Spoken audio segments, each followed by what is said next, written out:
नमस्कार दर्शक बंधुरा आमी रनित चौधुरी रनित क्रिएशन चैनल पक्ष आपनादेर प्रत्येकके जानाई सादर आमंत्रण। आजके आमादेर आलोच्य विषय व्रत। आमरा प्रत्येकेई जन्माष्टमीर व्रत करी। एबारे एकटी स्मार्त मते आछे, एकटी गोस्वामी मते आछे। स्मार्त मते जारा जन्माष्टमीर व्रत करबेन ताहारा आगामीकाल व्रत करबेन अर्थात सोमवार, और जाहारा गोस्वामी मते जन्माष्टमीर व्रत करबेन ताहारा मंगलवार करबेन। कारण गोस्वामी मते सप्तमी विद्या अष्टमी এই জন্য सूर्योदयेर पर 48 मिनट पर जेहेतु जन्माष्टमी आछे এই अष्टमी थाकार जन्य और रोहिणी नक्षत्रे जोग थाकार जन्य ओई दिनटी गोस्वामी मते ग्राह्य करा हयेछे। और श्रीकृष्णेर जन्म जेहेतु रोहिणी नक्षत्रे हयेछे ताई अवश्यई 9:24 पर आगामीकाल अर्थात सोमवार रात्रि 9:24 पर जन्माष्टमी व्रत विहित पूजा देखते गेले এই পুজোটি अर्धरात्रे হয়। श्रीकृष्णेर अर्धरात्रिते जन्म हयेछिल ताई अर्धरात्रि ओ वसुधारा दान करी। किन्तु जेसब अनेकगुली पूजा आछे तार क्षेत्रे तो सबकिछु एकदम যাহাদের একটি কি দুটি পুজো আছে তাহারা চেষ্টা করবে পুজোটি করার। আসুন আমরা আর ভিডিও বেশি বড় না করে জন্মাষ্টমী পুজোর সংক্ষিপ্ত ক্রম নিয়ে আলোচনা করি।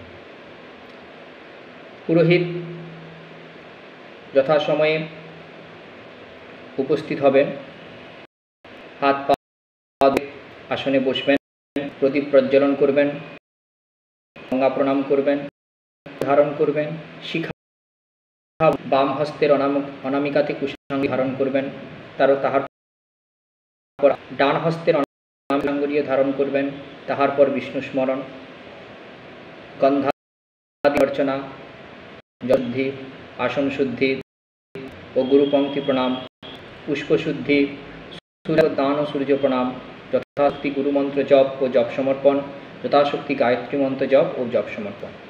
এরপর কর্মের স্বস্তিবাচন, সংকল্প সুক্ত, এরপর পঞ্চগব্য শোধন করতেও পারেন বা যদি অপ্রতিষ্ঠিত মূর্তিতে পূজা হয় বা এমন কোনো যে জায়গাটি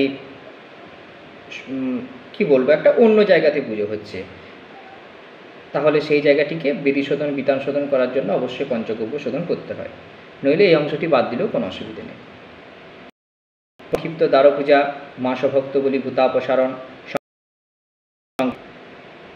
দেবতার স্মরণন্যাস, ব্যাপকন্যাস, গণেশাদি সরদেব যথাশক্তি উপাচারে পূজা, নবগ্রহ, 10 দিকপাল, 10 বাস্তু দেবদেবী, কুলদেবদেবী দেবী, সর্বদেবদেবী, তিথি নক্ষত্র মুহূর্ত কাল বারকরণ এদের প্রত্যেকের গন্ধপুষ্প দ্বারা পুজো করব বা যথাশক্তি উপাচারে পুজো। এরপরে দেবতার ধ্যান পূজা, সংক্ষিপ্ত পীঠ পূজা। যদি অপ্রতিষ্ঠিত মূর্তিতে পুজো হয়, মনে করুন অপ্রতিষ্ঠিত গোপাল মূর্তিতে পুজো হচ্ছে, তাহলে ধ্যান আবাহন করতে হবে, আবাহন করার পর চক্ষুদান প্রাণ প্রতিষ্ঠা। আর প্রতিষ্ঠিত মূর্তিতে পুজো হয় তাহলে আবাহন চক্ষুদান প্রতিষ্ঠা এই কর্মগুলি বাদ যাবে। ধ্যান করে উপাচার পুজো হলে বিশেষার্ঘ্য স্থাপন করবেন। যদি ষোড়শ উপাচার পুজো না করা হয় তাহলে আপনি সামান্যার্ঘ্যের অর্ঘ্য বিশেষার্ঘ্য হিসেবে দিতে পারেন। এবারে সেটি ব্যক্তিগত ব্যাপার। তাহলে ধ্যান, ষোড়শ উপাচার পূজা, প্রণাম, পুষ্পাঞ্জলি, এরপরে দেবীজ, তারপর বসুধারা দান। বসুধারা দানের পর শ্রীকৃষ্ণের নারীচ্ছেদ চিন্তা করে ষষ্ঠী দেবীর যথাশক্তি উপাচারে পূজা, মার্কণ্ডেয় যথাশক্তি উপাচারে পূজা। তারপর শ্রীকৃষ্ণের দশ সংস্কার কর্মাদি মনে মনে চিন্তা করতে হবে, যেমন জাতকর্ম, নিষ্ক্রমণ, উপনয়ন, সমাবর্তন, বিদ্যারম্ভ, এই এই কর্মগুলি মনে মনে চিন্তা করতে হবে। মনে মনে চিন্তা করার পর এরপরে আবরণ দেবদেবীগণের পুজো করতে হবে। আবরণ দেবদেবীর আবাহন করবেন, তাদের যথাশক্তি উপাচারে পুজো করবেন বা শুধুমাত্র গন্ধপুষ্প দ্বারাও পুজো করতে পারেন। আবরণ দেবদেবী বলতে দেবকী, গর্গ, চতুর্মুখ ব্রহ্মা, দক্ষ, রোহিণী, বসুদেব, যশোদা, এরা সব আবরণ দেবদেবীর মধ্যে পড়ছে।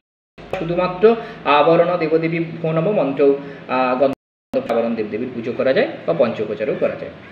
আবরণ দেবদেবীর পুজো হলো, এরপর দেবতার আরতি করবেন, তারপর যজমানকে দিয়ে অঞ্জলি দান করাবেন। যদি যজমানকে দিয়ে অঞ্জলি না দান করানোর থাকে তাহলে এই অংশটি বাদ যাবে, কিন্তু যারা দিয়ে যদি আপনি অঞ্জলি দান করাতে পারেন ভালো। তাহলে অঞ্জলি দান হলো, এরপরে জপ সমর্পণ, ক্ষমা মন্ত্রপাঠ, হোম থাকলে এই সময় হোম কর্মটি করা হবে। হোম কর্ম করা হলো, হোম কর্ম করার পর আমরা চন্দ্রকে অর্ঘ্যদান করি। রোহিণী নক্ষত্রে যেহেতু পুজো হচ্ছে, রোহিণী নক্ষত্র চন্দ্রের নক্ষত্র, তাই রোহিণী নক্ষত্রে এই পুজোর জন্য চন্দ্রকে চন্দ্রার্ঘ্য দান। তারপর আপনি পাঠ করতে চান, পাঠ করতে পারলে খুব ভালো। এবারে এখানে একটি কথা আছে, শ্রীকৃষ্ণের যে ব্রত কথা পাঠ, ব্রত কথা পাঠ কিন্তু ব্রতের পারণের দিন করতে হয়, অর্থাৎ নবমীর দিন। কিন্তু এখন কি করা হয়, ব্রতের পারণ আরে খুব ভালোভাবে করা হয় না, নন্দোৎসব যেটাকে বলা হয়, এইগুলো এখন খুব একটা বিস্তারিতভাবে করা হয় না। তাই যেদিনে ব্রত করা হচ্ছে সেই দিনে ব্রতের অন্তে ব্রত কথা পাঠ করা হচ্ছে, বা কিছু কিছু জায়গায় যারা ব্রত করছে তারা এই ব্রত কথা পাঠ করে, সেরকম করবেন। এটা আপনি আরতির পর কথা পাঠ করতে পারেন বা সর্বশেষ ব্রত কথা পাঠ করতে পারেন। হোমের দক্ষিণান্ত হবে, বৈগুণ্য সমাধান, জলগণ্ডুস্ত্যাগ, শান্তি জল প্রদান, এই কর্মগুলি হবে, আপনার কর্ম সমাপ্ত। যজমান যদি নিজে কর্মের সংকল্প করে, অর্থাৎ নিজে যেটি করছে সেটি সংকল্প করছে, তাহলে সকালবেলাতে যজমানকে বসিয়ে প্রারম্ভিক যে ক্রিয়াগুলি প্রারম্ভিক ক্রিয়াগুলি অবশ্যই করাবেন, দিয়ে একটি সংকল্প করাবেন। এবারে আপনি যখন সন্ধ্যাতে পুজোতে বসলেন, সন্ধ্যাতে বা রাত্রিতে, তখন তার স্বস্তি বলবেন। ওম কর্তব্যেস্মিন গণপত্যাদি নানা দেবতা পূর্বক শ্রী শ্রী কৃষ্ণ জন্মাষ্টমী ব্রত পূজা কর্মণি ওম পুণ্যাহম ভবন্তু ব্রবন্তু, ওম স্বস্তি ব্রবন্তু, ওম ঋদ্ধিং ভবন্তু ব্রবন্তু। এটি স্বস্তি বাচন হলো। এবারে স্ব বেদোক্ত স্বস্তি সূক্ত পাঠ করবেন। তারপরে সাক্ষ্যমন্ত্র সংকল্প। সংকল্পটি কি হবে, বিষ্ণুরোম তৎসতম মধ্য মাসে কৃষ্ণে পক্ষে অষ্টম্যাং তিথৌ অমুক গোত্র শ্রী অমুক দেব শর্মা, এখানে ব্রাহ্মণের নাম গোত্র, দিয়ে অমুক গোত্রস্য দাপত্য পরিবারবর্গ সহিত অমুক দাসস্য, যজমানের নাম গোত্র। যদি ব্রাহ্মণ হয় তাহলে হবে দেবশর্মণ, অব্রাহ্মণ নারী হয় তাহলে হবে অমুকী দাস্যা, যদি ব্রাহ্মণ নারী হয় তাহলে অমুকী দেব্যা। ব্রাহ্মণ নারীদের ক্ষেত্রে বা অব্রাহ্মণ নারীদের ক্ষেত্রে নারীদের কারোর ক্ষেত্রেই টাইটেল উল্লেখ করা যাবে না, অর্থাৎ পদবী। তারপর বলা হবে শ্রীকৃষ্ণ প্রীতিপ্রাপ্তি সহিত ভগবত কাম, চতুর্বর্গ ফলপ্রাপ্তি কাম, মনোগত অভীষ্ট সিদ্ধি কাম, সর্বসৌভাগ্য কামনার্থায় যথাশক্তি উপাচারই ইত্যাদি নানা দেবতা পূজা পূর্বক শ্রীকৃষ্ণ জন্মী বিহিত ব্রত পূজা কর্মাহম করিষ্যামি। বালক গোপালের এই ধ্যানটি করবেন। ওম মাঞ্চাপি বালকং সুক্তং পূর্ণাঙ্গং নীলোৎপলদলচ্ছবিম প্রণাম মন্ত্র।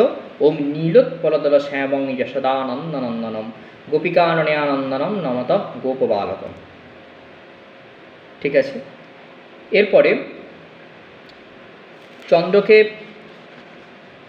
যে অর্ঘ্য দান করা হবে, অর্ঘ্যদানে সূর্যার্ঘ্য দান যেমন কষা কুশিতে হয়ে থাকে, এখানে হচ্ছে পানি শঙ্খতে, শঙ্খে একটা দুর্বা, সাদা ফুল,